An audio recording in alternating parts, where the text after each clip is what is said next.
Hi friends, എല്ലാവർക്കും ശോഭഫിൻ്റെ പുതിയൊരു എപ്പിസോഡിലേക്ക് സ്വാഗതം. ഹായ് കുക്കി എപ്പിസോഡ് 8 ആണ് നമ്മുടെ ചാനലിൽ കാണാൻ പോകുന്നത്. ലിയങ്ങും സിയങ്ങും എന്നത് ഒരാൾ തന്നെയാണ്. പക്ഷേ ഇനി സ്കൂളുമായി ബന്ധപ്പെട്ട് കഥ മുന്നോട്ട് പോകുന്നത് കൊണ്ട് തന്നെ നമുക്ക് ലിയങ് എന്ന പേരായിരിക്കും കൂടുതൽ സ്യൂട്ടാകുന്നത്. ഇനി അത് നിങ്ങൾക്ക് ബുദ്ധിമുട്ടാകുന്നുണ്ടെങ്കിൽ കമൻറ്റ് സെക്ഷനിൽ പറഞ്ഞാൽ മതി. എപ്പിസോഡ് ആരംഭിക്കുന്നത് ലിയങ്ങിനെ മുന്നിലിരുത്തി അവളെപ്പറ്റി ടീച്ചേഴ്സ് എല്ലാവരും കൂടി ഡിസ്കസ് ചെയ്യുന്നത് കാണിച്ചാണ്. അമേരിക്കയിലെ ടോപ്പ് 10 ബിസിനസ്മാനിൽ ഒരാളാണ് അവളുടെ അച്ഛൻ. അതുകൊണ്ട് സ്പെഷ്യൽ കെയർ കൊടുക്കണം എന്നൊക്കെ അവർക്കിടയിൽ ഡിസ്കഷൻ നടക്കുന്നുണ്ട്. ഫസ്റ്റ് ഡേ ആയതുകൊണ്ട് അവളെ ക്ലാസ് വരെ കൊണ്ടാക്കുന്നത് ചെന്നാണ്. സംസാരിക്കുന്നതിനിടെ ഫസ്റ്റ് ഡേ അല്ലേ, പേടിയുണ്ടോ എന്ന് ചോദിക്കുന്നതും പേടിയില്ലെന്ന് അവളുടെ മറുപടി കേട്ട് അതും ശരിയാണ്, നീ പണ്ടേ ഇവിടത്തെ സ്റ്റുഡൻ്റ് അല്ലേ എന്ന് മുന വച്ച് സംസാരിക്കും. അങ്ങനെ പുതിയ ക്ലാസ്സിൽ സെൽഫ് ഇൻട്രൊഡക്ഷൻ കൊടുക്കുന്ന ടൈം അവിടത്തെ ഒരു പയ്യൻ അവളെ തന്നെ ശ്രദ്ധിക്കുന്നത് കാണാം. അവളുടെ തൊട്ടടുത്തിരിക്കുന്ന ഇവളുടെ പേരാണ് ഡോക്സി. വന്ന് തൊട്ടടുത്തിരിക്കേണ്ട അതിനു മുൻപേ തന്നെ ലിയങ്ങിനോട് വിശേഷമൊക്കെ ചോദിച്ച് നല്ല കൂട്ടാകുന്നുണ്ട്. നാക്കിന് എല്ലില്ലാതെ ഓരോന്നും കുത്തി കുത്തി ചോദിക്കുന്നുണ്ടെങ്കിലും ആളൊരു പാവമാണ്. അടുത്തതായി അവർക്ക് സ്വിമ്മിങ്ങിന്റെ ക്ലാസ് ആണ്. എസ് ക്ലാസ് കഴിഞ്ഞാണ് എഫ് ക്ലാസിന്റെ സ്വിമ്മിംഗ് സെക്ഷൻ വരുന്നത്. ഹായൂൺ കുറച്ചു മുന്നേ ലിയങ്ങിനെ കണ്ട കാര്യമാണ് ആലോചിച്ചിരിക്കുന്നത്. അവളെ കണ്ടപാടെ സിയങ് അല്ലേ എന്ന് ചോദിക്കുന്നുണ്ട്. മിനിയങ്ങിന് വേണ്ടിയാണ് ഞാൻ ഇതൊക്കെ ചെയ്യുന്നത്, അതുകൊണ്ട് നീ എന്നെ അറിയാത്തതുപോലെ വേണം പെരുമാറേണ്ടത് എന്ന് പറഞ്ഞ് അവിടുന്ന് പോകും. അങ്ങനെ ഇതൊക്കെ ആലോചിച്ച് അവിടെ നിന്ന് എഴുന്നേറ്റ് പോകുന്ന ടൈം ലിയങ് അങ്ങോട്ടേക്ക് വരുന്നുണ്ട്. ജസ്റ്റ് ഒന്ന് മുഖത്തേക്ക് നോക്കിയ ശേഷം ഒന്നും മിണ്ടാതെ പോകും. തൊട്ടു പുറകെ വരുന്ന ഡോക്സി, എനിക്ക് സ്വിമ്മിങ് ഒരുപാട് ഇഷ്ടമാണ്, കാരണം ഇപ്പോൾ വന്നാലേ എസ് ക്ലാസ്സിലെ ഷിന്നിനെ കാണാൻ പറ്റൂ. അവളിട്ടേക്കുന്ന സ്വിമ്മിങ് സ്യൂട്ട് കണ്ട് നീ സുന്ദരിയല്ലേ, പിന്നെന്തിനാണ് ഇങ്ങനത്തെ സ്വിമ്മിങ് സൂട്ട് ഇടുന്നത്? ശരീരത്തിലെ മുറിവ് ആരും കാണാതിരിക്കാനാണോ? എങ്ങനെയുള്ള മുറിവാണ് എന്നിങ്ങനെ കുത്തി കുത്തി ചോദിക്കുന്നുണ്ട്. ഇത് കേട്ട് ഡിസ്റ്റർബ് ആകുന്ന അവൾ ഡോക്സിയുടെ കൈ തള്ളി മാറ്റുന്നുണ്ട്. നീ എന്റെ ഫ്രണ്ട് അല്ലേ എന്ന് സങ്കടത്തോടെ ഡോക്സി ചോദിക്കുന്നത് കേട്ട് പാവം തോന്നുന്ന ലിയങ്, ഇല്ല, നമ്മൾ ഇപ്പോഴും നല്ല ഫ്രണ്ട്സ് ആണെന്ന് പറയും. ഇത് കേൾക്കേണ്ട താമസം അവളും തോളിൽ കൂടെ കൈയിടുന്നുണ്ട്. അപ്പോഴാണ് രാവിലെ നോക്കിക്കൊണ്ടിരുന്ന ഗുവോ അങ്ങോട്ടേക്ക് വരുന്നത്. ഡോക്സിയോട് നീ ഒരു ഡിസ്റ്റർബൻസ് ആണെന്ന് ഇനിയെങ്കിലും മനസ്സിലാക്കിക്കൂടെ എന്ന് പറഞ്ഞുകൊണ്ട് അവളുടെ തോളിലേക്ക് കൈയിട്ട്, നീ ശരിക്കും US നിന്ന് തന്നെയാണോ വന്നത്? പക്ഷെ എന്നിട്ട് നിനക്ക് ഇംഗ്ലീഷ് ഒന്നും അത്ര വശമില്ലല്ലോ. അമേരിക്ക എന്നത് ഒരു തട്ടിക്കൂട്ട് സെറ്റപ്പ് അല്ലേ എന്ന് ചോദിക്കുന്നുണ്ട്. അതുമാത്രമല്ലാതെ അവളോട് വളരെ വൃത്തികെട്ട രീതിയിൽ പെരുമാറുന്നുമുണ്ട്. അങ്ങനെ ദേഷ്യം വരുന്ന അവളാകട്ടെ അവന്റെ വയറ്റിലിട്ട് ഒരു ഇടി കൊടുക്കും. അവിടെ താഴെ വീണ് കിടക്കുന്നതിനിടയിലും എനിക്ക് ഇതുപോലുള്ള വയലൻസ് ഒത്തിരി ഇഷ്ടമാണെന്ന് പറഞ്ഞ് പിന്നെയും അവളുടെ അടുത്തേക്ക് വരുന്നുണ്ട്. അന്നേരം എന്തോ ഒന്ന് പുറകിൽ നിന്നും എടുത്ത് എറിയുന്നുണ്ട്. അത് എറിഞ്ഞത് വേറാരുമല്ല, ഷിന്നാണ്. ചെയർമാന്റെ കൊച്ചുമകൻ ആയതുകൊണ്ട് തന്നെ അവനോടൊന്നും പ്രതികരിക്കാൻ നിൽക്കാതെ മിണ്ടാതെ പോകും. ഷിൻ ലിയങ്ങിനെയും കൂട്ടി ഫുഡ് കഴിക്കാനിരിക്കുന്നതും, എപ്പോൾ വേണമെങ്കിലും നമുക്ക് ഇതുപോലെ ഒരുമിച്ചിരുന്ന് ഫുഡ് കഴിക്കാം. ഞാൻ എസ് ക്ലാസ്സിലാണെങ്കിലും എന്ത് സഹായത്തിനും ഞാൻ ഉണ്ടാകും. ഇനി അവൻ ശല്യം ചെയ്താൽ എന്നോട് പറയണം. ഡോക്സിനോട് അവളുടെ ബാഗ് ഡോർമിറ്ററി വരെ കൊണ്ടുകൊടുത്ത് ഹെൽപ്പ് ചെയ്യാമോ എന്ന് ഷിൻ ചോദിക്കേണ്ട താമസം അവൾ അന്നേരം തന്നെ എഴുന്നേറ്റ് പോകുന്നുണ്ട്. കാരണം ഓൾറെഡി അവൾക്ക് ഷിന്നിനോട് ഒരു ക്രഷ് ഉണ്ട്.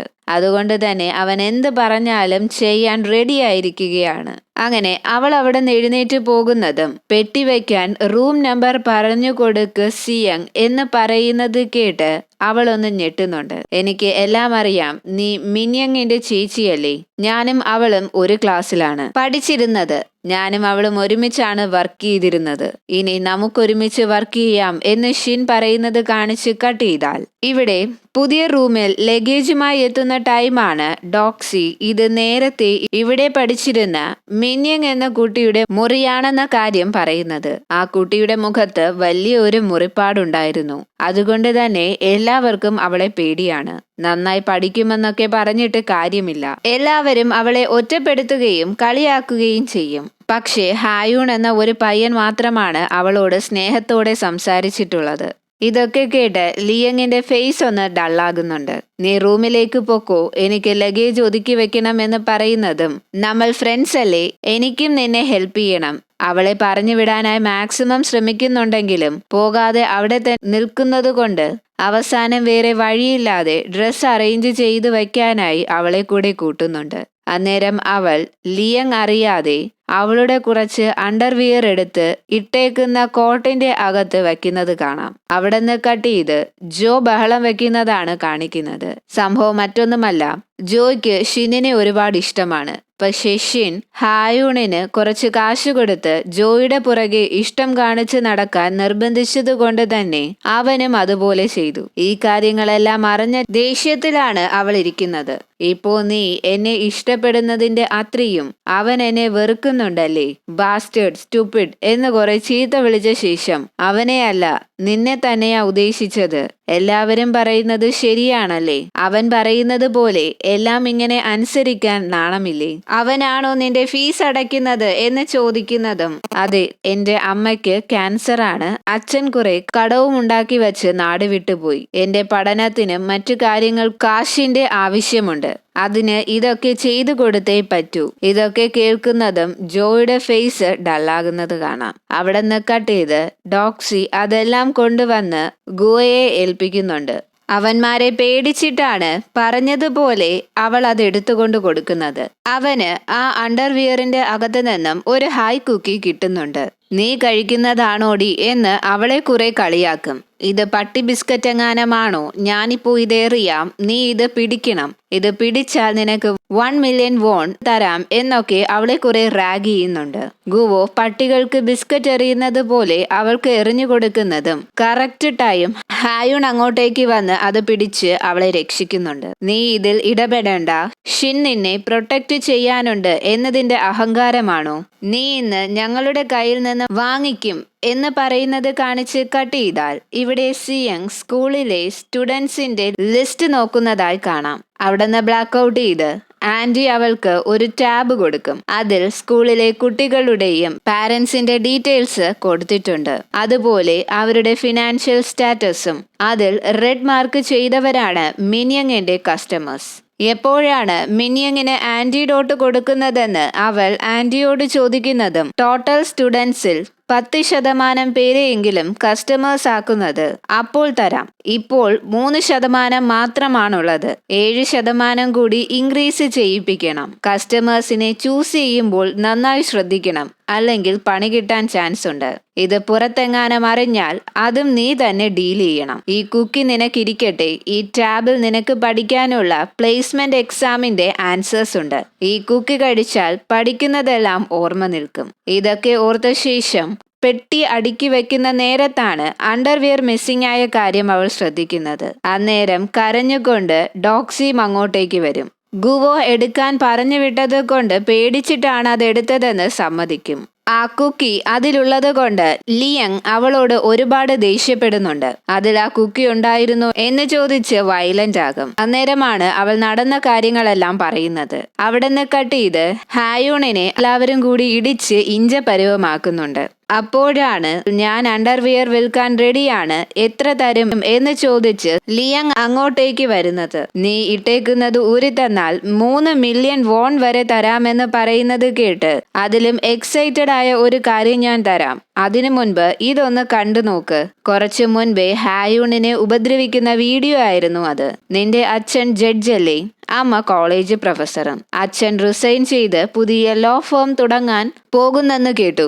അതിൽ ആദ്യത്തെ കേസ് ഞാൻ തന്നെ കൊടുക്കാം എന്ന് വിരട്ടുന്നതും അവൻ ചെറുതായി ഒന്ന് പേടിക്കുന്നുണ്ട്. വീഡിയോ ഡിലീറ്റ് ചെയ്യാൻ ആവശ്യപ്പെടുന്നതും ഇനി ഇത് ഡിലീറ്റ് ചെയ്യുന്നത് വരെ എന്റെ കയ്യിൽ നിന്നും നീ സാധനം വാങ്ങിക്കണം എന്ന് പറയുന്നത് കാണിച്ച് കട്ട് ചെയ്താൽ അവള് കൊടുത്തുവിട്ട കുക്കി കഴിക്കുന്ന ഗുവയെയാണ് കാണിക്കുന്നത്. അത് കഴിച്ചു കഴിയുന്നതും കണ്ണ് റെയിൻബോ കളർ ആകുകയും അവൻ ആഗ്രഹിച്ചതുപോലെ ലിയങ്ങുമായുള്ള സെക്സിയായ സ്വപ്നങ്ങൾ കാണാനും തുടങ്ങും. തൊട്ടടുത്ത ദിവസം ലിയങ്ങിനെ നോക്കി വല്ലാത്ത രീതിയിൽ ഒരു ചിരിയും ചിരിച്ചാണ് ക്ലാസ്സിലേക്ക് വരുന്നത്. തൊട്ടടുത്ത് പേടിച്ചിരിക്കുന്ന ഡോക്സിയോട് ഇനി അവന്മാരൊന്നും നിന്നെ ശല്യം ചെയ്യില്ല, അവന് വേണ്ടതെല്ലാം കിട്ടിയിട്ടുണ്ട് എന്ന് അവളെ പറഞ്ഞ് സമാധാനിപ്പിക്കുന്നുണ്ട്. അവിടെ നിന്ന് കട്ട് ചെയ്ത് ഹായൂണും ലിയങ്ങും കൂടി സംസാരിക്കുന്നതാണ് കാണിക്കുന്നത്. മിന്യങ്ങിനെ പറ്റി തിരക്കുന്നതും അവൾക്ക് വേണ്ടി ഇനിയും ഒരുപാട് ചെയ്യാനുണ്ട്, അതിൽ എനിക്കൊരു നാണക്കേടുമില്ലെന്ന് പറയുന്നത് കേട്ട് എങ്കിൽ പിന്നെ അതിനു വേണ്ടി ഒരാളെ കൂടി സഹായത്തിന് കൂട്ടിക്കൂടെ? ഞാനും കൂടെയുണ്ട്, എന്ത് ഹെൽപ്പിനും എന്നെ വിളിക്കണം, നമുക്ക് ഒരുമിച്ച് കുക്കി വിൽക്കാം എന്ന് പറഞ്ഞ് രണ്ടുപേരും കൂടെ കൈ കൊടുക്കുന്നുണ്ട്. ഇതെല്ലാം അപ്പുറത്തു നിന്ന് ചെന്നും ശ്രദ്ധിക്കുന്നതായി കാണാം. ചെൻ അവൾ അയച്ചു കൊടുത്ത ഡോക്യുമെന്റ്സ് എല്ലാം പിന്നെയും ഇരുന്ന് വായിക്കുന്നുണ്ട്. കുക്കി ഉണ്ടാക്കുന്നത് ജെയിനാണ്, അത് ഡെലിവറി ചെയ്യുന്നത് ആന്റിയും. കസ്റ്റമേഴ്സിന്റെ യൂണിഫോം ലോണ്ടറി റൂമിൽ നിന്നും കൊടുക്കുന്ന ടൈം അതിന്റെ അകത്ത് വെച്ച് ആരും അറിയാതെയാണ് കുക്കി ഡെലിവറി ചെയ്യുന്നത്. ഇതിന്റെ വില ഒന്നിന് 3 മില്യൺ വോണാണ്. അങ്ങനെ തുടങ്ങി ആ കുക്കിയെ പറ്റിയുള്ള എല്ലാ കാര്യങ്ങളും ഒന്നുകൂടി വായിക്കുന്നുണ്ട്. അവിടെ നിന്ന് കട്ട് ചെയ്ത് ആന്റിക്ക് ഇപ്പോഴും അവളെ ജോലിക്ക് എടുത്തത് തീരെ ഇഷ്ടപ്പെട്ടിട്ടില്ല. എങ്ങനെ ഇഷ്ടപ്പെടാനാണ്, ഒന്നുമില്ലെങ്കിലും സ്വന്തം മുഖത്ത് കുത്തി പരിക്കേൽപ്പിച്ചതല്ലേ. അങ്ങനെ അതേപ്പറ്റി പറയുന്ന കൂട്ടത്തിൽ ചീഫ് എന്നെ അന്ന് രക്ഷിച്ച് കൂടെ നിന്നില്ലേ, അതിനർത്ഥം എന്നെ ഒരുപാട് വിശ്വാസമാണെന്നല്ലേ. അതുകൊണ്ട് ശരിക്കും ചീഫിന്റെ പേരെന്താണ്, ഞാൻ ആരോടും പറയില്ല, സീക്രട്ടായി വയ്ക്കാം എന്നൊക്കെ നല്ല രീതിയിൽ സോപ്പിട്ട് ചോദിക്കുന്നുണ്ട്. തൽക്കാലം അതൊരു സീക്രട്ടായി തന്നെ ഇരിക്കട്ടെ, സമയമാകുമ്പോൾ ഞാൻ റിവീൽ ചെയ്യാം. ആദ്യം നീ മിന്യങ് ഇൻഫോർമേഷൻ അയച്ചു കൊടുത്ത പോലീസ് ഓഫീസർ ആരാണെന്ന് കണ്ടുപിടിച്ചോ? പക്ഷെ ഞാൻ കണ്ടുപിടിച്ചു, അവന്റെ കാര്യം ഞാൻ ഏറ്റു എന്ന് പറയുന്നുണ്ട്. അവിടുന്ന് കട്ട് ചെയ്ത് ആരോ ഫോണിലൂടെ ചീഫ് സംസാരിക്കുന്നത് പോലെ വോയിസ് മോഡുലേഷൻ വരുത്തി സംസാരിക്കുന്നതായി കാണിക്കുന്നുണ്ട്. ഇത്രയും കാലവും നീ നന്നായാണ് ജോലി ചെയ്തത്, ഇനിയും അങ്ങനെ തന്നെ ആയിരിക്കണം, അല്ലാതെ ആ ലൈൻ ക്രോസ് ചെയ്യാൻ ഒരിക്കലും ആഗ്രഹിക്കരുത്. ഇനി ഇതേപ്പറ്റി ചോദിച്ചാൽ ജോലിയിൽ നിന്നും പറഞ്ഞുവിടും എന്ന് ഭീഷണിപ്പെടുത്തുന്നുണ്ട്. അന്നേരമാണ് ആ ആളുടെ ഫേസ് ക്ലിയർ ആയി കാണിക്കുന്നത്. അത് നമ്മൾ ഒരിക്കലും പ്രതീക്ഷിക്കാത്ത ഒരാളായിരുന്നു നമ്മുടെ ഹായൂൺ. നീ എവിടെയായിരുന്നു എന്ന് തിരക്കുന്ന ഷിന്നിനോട് ജോയുടെ കൂടെ ഡേറ്റിങ്ങിന് പോയി എന്ന് പറഞ്ഞ് ഒരു ക്രൂരമായി ചിരിച്ചിരിക്കുന്നത് കാണിച്ചാണ് എപ്പിസോഡ് എൻഡ് ആകുന്നത്. നിങ്ങളിൽ ആരെങ്കിലും ഹായൂൺ ആയിരിക്കും ചീഫ് എന്ന കാര്യം പ്രതീക്ഷിച്ചിട്ടുണ്ടായിരുന്നു? ഹായൂൺ ആണ് ചീഫ് എന്നത് കാണിച്ചാണ് നമ്മുടെ എപ്പിസോഡ് എൻഡ് ആക്കുന്നത്. എപ്പിസോഡ് ഇഷ്ടപ്പെട്ടാൽ ലൈക്ക് ചെയ്യുക, ഷെയർ ചെയ്യുക, സബ്സ്ക്രൈബ് ചെയ്യുക.